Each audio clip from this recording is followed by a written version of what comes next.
I got a couple of tales for you, a couple of stories, things that I've learned, I suppose. They say that, was it no pain, no gain?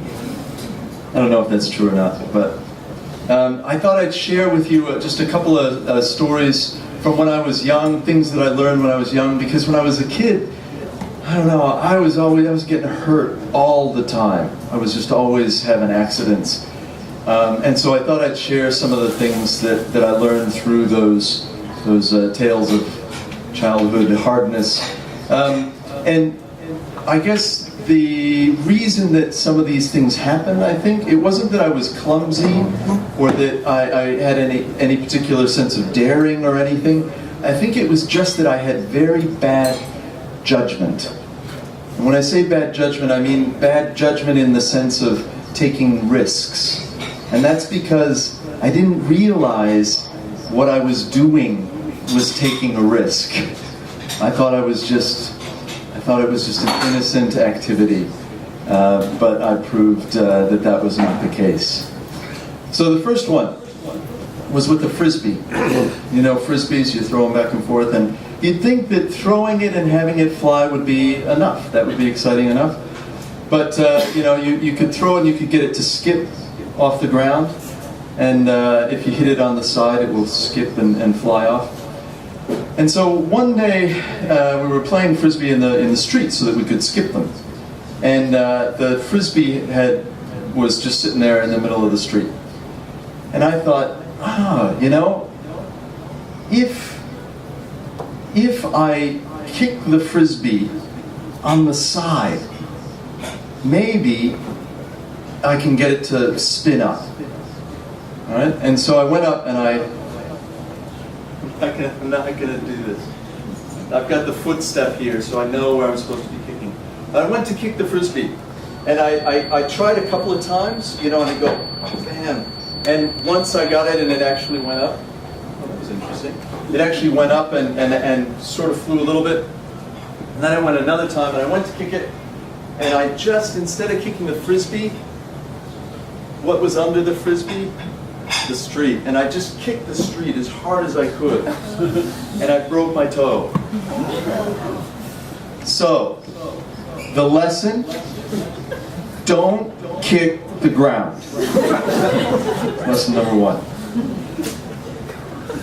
Lesson number two.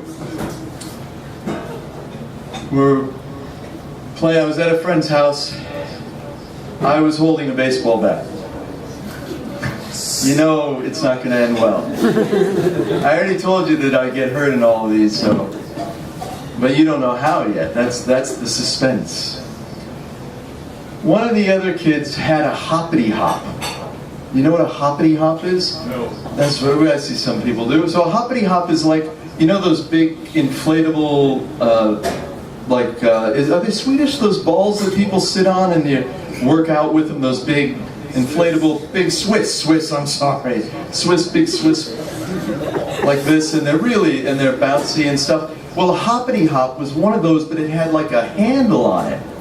And so you'd sit on the ball, hold the handle like this, and you'd bounce around on this thing, right? It's a big, soft, bouncy ball. My friend had the hoppity hop, and I had the baseball bat.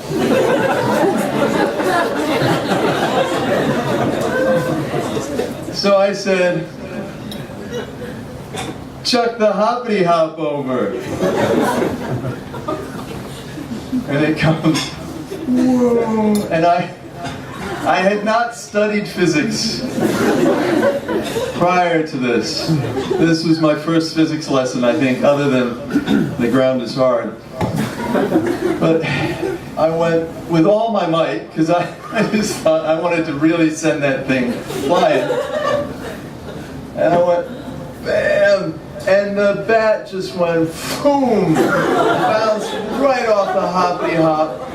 Every action is an equal and opposite reaction, and the reaction of the bat bouncing off of that meant that it hit me smack in the mouth, and I was just like stunned. I was shocked. I was like, oh crap, what the heck? And everybody was looking at me and they were just like, And I'm like, what's wrong? And they go, your lip is up. My lip, half my lip was hanging down. And exactly. I had to have it sewed up, and I could only eat milkshakes. They said, eat milkshakes? I'm like, you have to have milkshakes for like 10 days. And I'm like, all right. But, the bouncy, innocent-looking hoppity-hop is not innocent. Okay, so that's lesson number 2. Lesson number 3. I think also, I forgot to tell you this, my mother was a nurse. Convenient? Does it, was that the reason that these things happened? Because the universe knew that there would be somebody to take care of me? Going downstairs to the basement, we had this stairway that went down, and there was a little handrail there. And you could, she's already going, oh, stairs, oh no, don't do it. Exactly. But you could like scooch under the handrail and jump down into the basement. No problem. We were playing this cops and robbers game, and we made it jail. And so we had a coat tree that was standing up, this coat rack, and we tied a rope from the coat rack to part of the stairs, okay? And it made like this little triangle of rope at the bottom of the stairs. I was walking down the stairs and I thought, I know, I'll scooch under here and I'll just jump into the jail. I jumped, and it was very hard to do, but I landed on the rope. My feet landed on the rope, and it went, woo! And I literally dove headfirst into the concrete floor. And I cracked my head. I had stitches up there, it was kind of like my lip, but... So they're exactly cool. Thanks, Paul. Paul's there to say cool. So, the lesson of that is, of course, don't try and break into jail.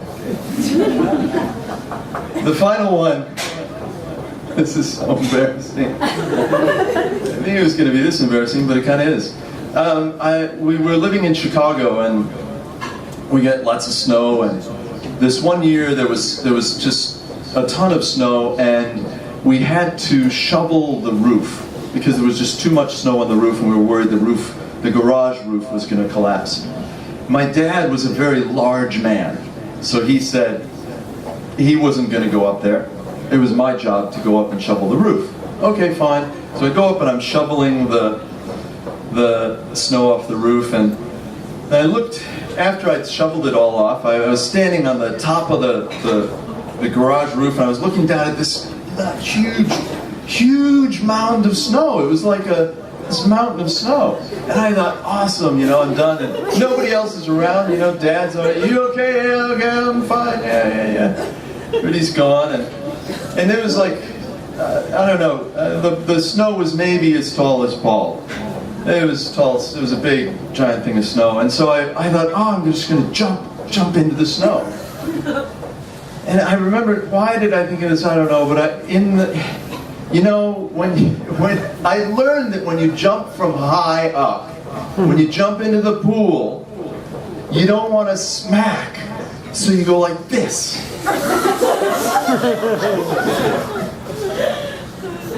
So that's what I did. And I jumped off the roof and I went,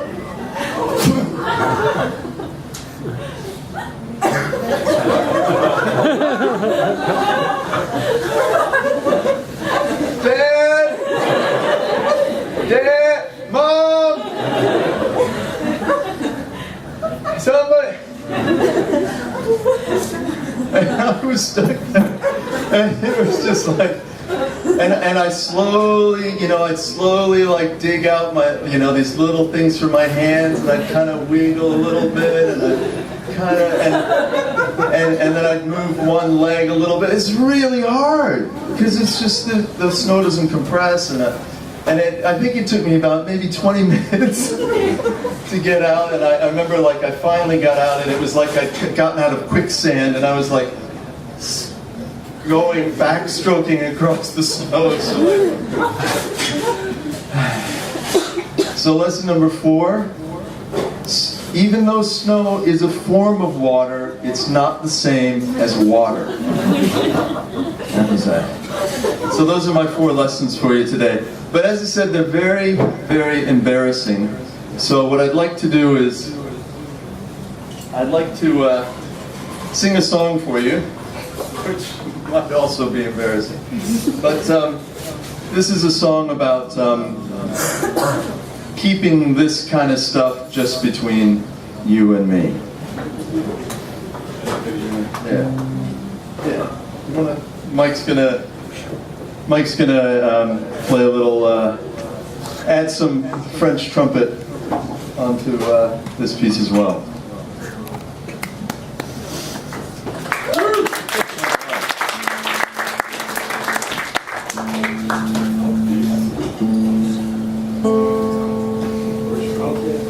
That's right. I don't know. All right.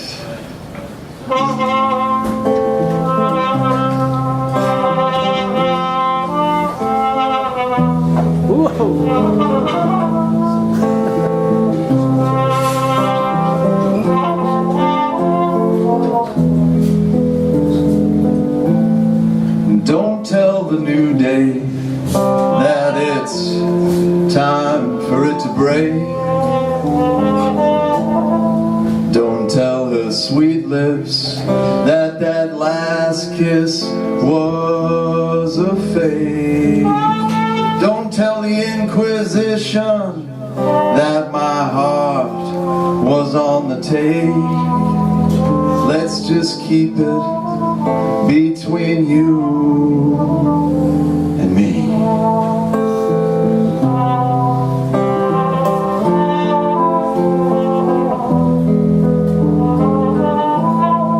Don't tell the rooster it's time to cock-a-doodle-doo. Don't tell my future never did plan to see it through. Don't tell that train she's leaving on it's time to chug, chug, chug-a-chew. Let's just keep it between you and me. Let's just keep it. Let's just keep it. Let's just keep it between you and me. Let's just keep it. Let's just keep it. Let's just keep it between you and me.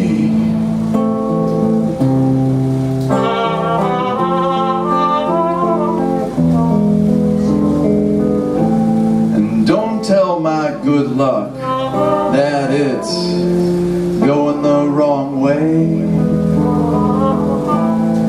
Don't tell her footsteps that I'd rather they would stay. And don't tell tomorrow it's got nothing on today. Let's just keep it between you and me.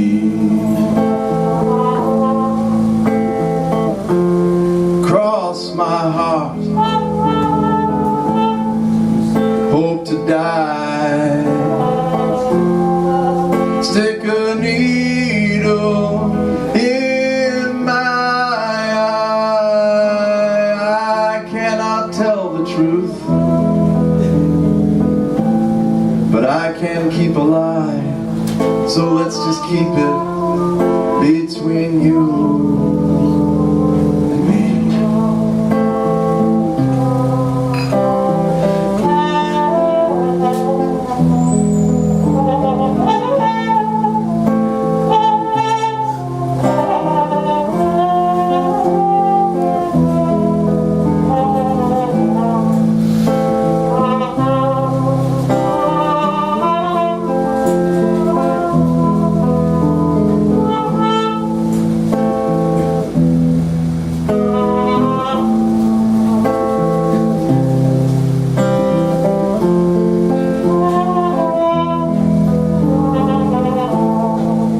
don't tell that coin that it's got to make up its mind.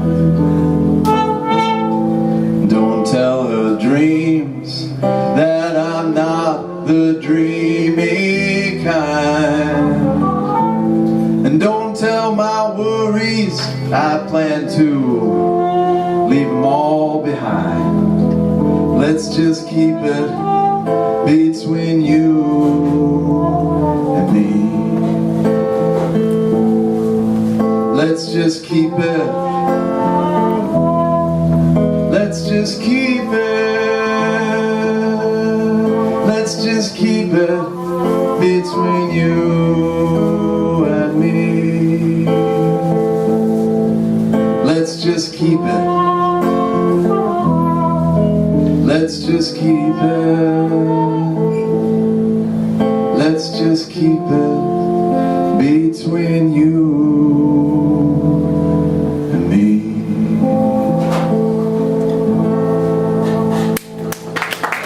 Thank you. Barr.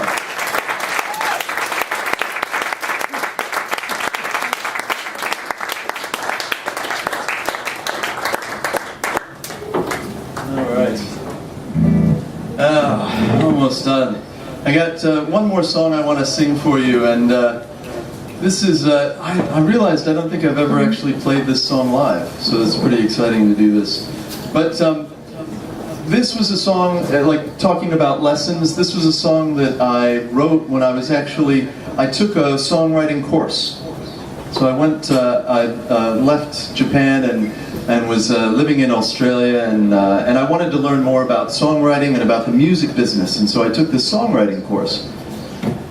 And they teach you, you know, all these different things, and it was okay, you know, I was kind of learning bits and pieces.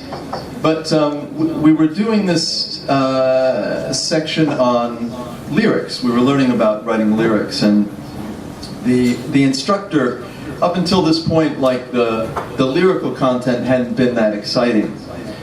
But he said, he goes, you know, when you're writing lyrics to a song, you have to make sure that it fits, you know, and some phrases, some sentences just aren't going to fit in a song.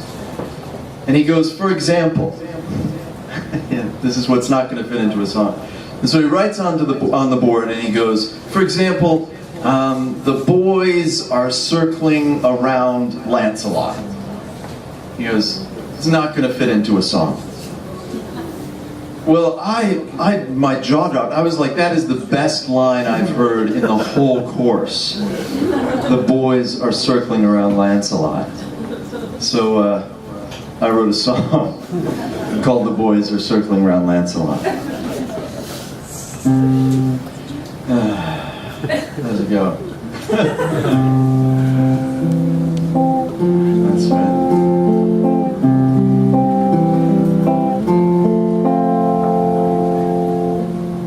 Einstein spends all his time on the shore, watching the waves as they crash into reach.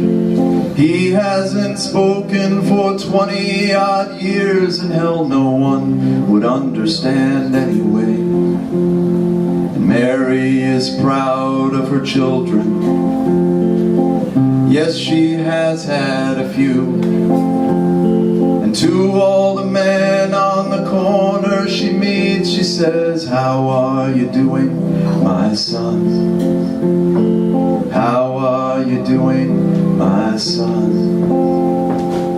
And the boys are circling round Lancelot. They beat up his dreams in the parking lot. He swears that he's given them all that he's got. But the boys just keep circling round Lancelot. The boys just keep circling round Lancelot. The boys just keep circling round Lancelot.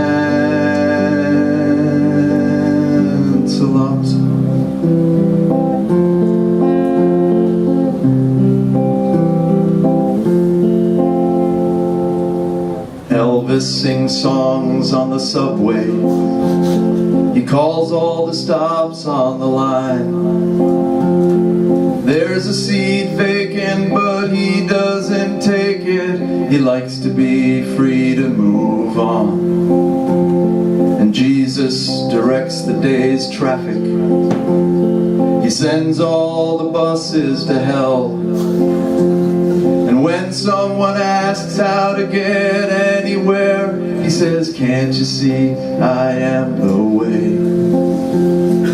Can't you see I am the way? And the boys are circling round Lancelot. They beat up his dreams in the parking lot. He swears that he's given them all that he's got. But the boys just keep circling round Lancelot. The boys just keep circling round Lancelot. The boys just keep circling round Lancelot.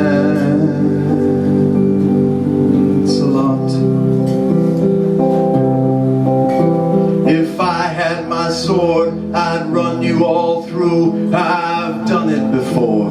The dead know it's true. It's just not my day, it's just not my night.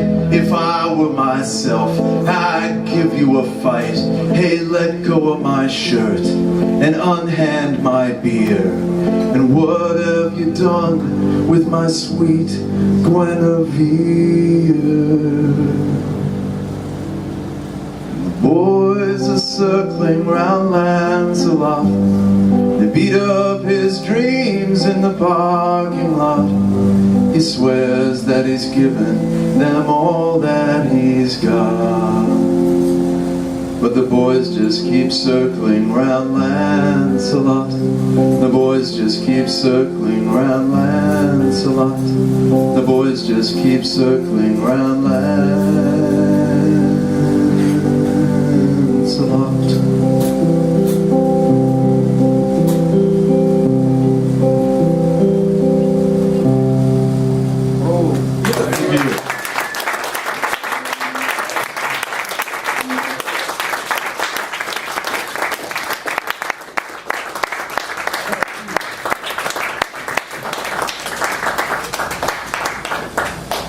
There's not too much to say, except thank you very much. This is a wonderful evening that I enjoyed. Did you enjoy it? Yes.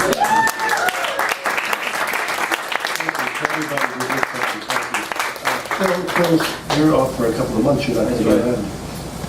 He's going to have to serve out this time that he did something bad. Thank you very much, and I'll see you next month, I hope. Okay, bye-bye.